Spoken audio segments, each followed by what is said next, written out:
Kara Tsuboi, CNET.com. I'm joined by Charlie Cooper, executive editor of News.com. Thanks for joining us, Charlie. Microsoft has just named its brand new CEO to replace Steve Ballmer, Satya Nadella. Tell us a little bit about the man. Well, he's an up-and-comer. He's a 22-year veteran of Microsoft, a very technical and accomplished executive, a bit of the Bill Gates, more of the Bill Gates mold than Steve Ballmer. And his appointment is being welcomed by the rank and file as well as by the outsiders who have been waiting after nearly 6 months of this ongoing, endless search to replace Steve Ballmer. Let's break that down a little bit. First of all, 22-year veteran. Why do you think Microsoft looked inside versus looking outside of the company? Well, they did both.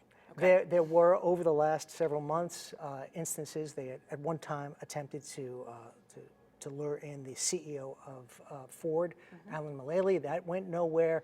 The CEO of Ericsson was also mentioned as a candidate. But Microsoft is very much like the New York Yankees in 1927. They've got an excellent bench.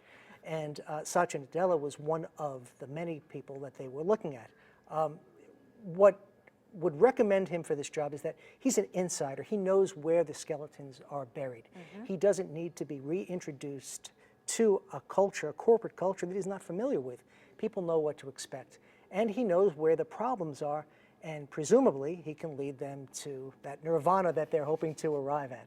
And you mentioned that he's a technical guy, a little closer to Gates than Ballmer. Explain some of his technical background and why that is such an asset. Sure. Well, he made his chops by doing a very accomplished job as the head of the server and tools business, more recently helping to push them into the cloud, where Microsoft now, even though they got off to an uncertain start, they now compete against Amazon. That's a big business. He understands that Microsoft can't keep doing what it had been doing up until recently, with Windows being the franchise. He needs to move the company in a way so that it can navigate successfully in this increasing world of mobility. And he understands that very well. Moving forward, where do you see Nadella moving this company as far as like products and consumer-facing businesses? Well, he has to make some decisions sooner rather than later, primarily what to do with the Xbox business and what to do with Bing, the search business. Several months ago, you started to see this drumbeat from the investor community and from outside shareholders looking to increase shareholder value. You're a publicly traded company. There had been calls. Concentrate on what you do best, which is the enterprise. Get rid of this consumer stuff. There are probably any number of potential buyers. I'm not sure that he's going to come in to break it up.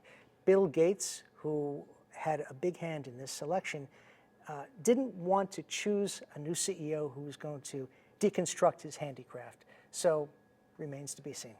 And speaking of Bill Gates, he's going to even play a bigger role with the company now that Satya is CEO. Is that correct? 1/3 of his time, he says, will be spent with Microsoft.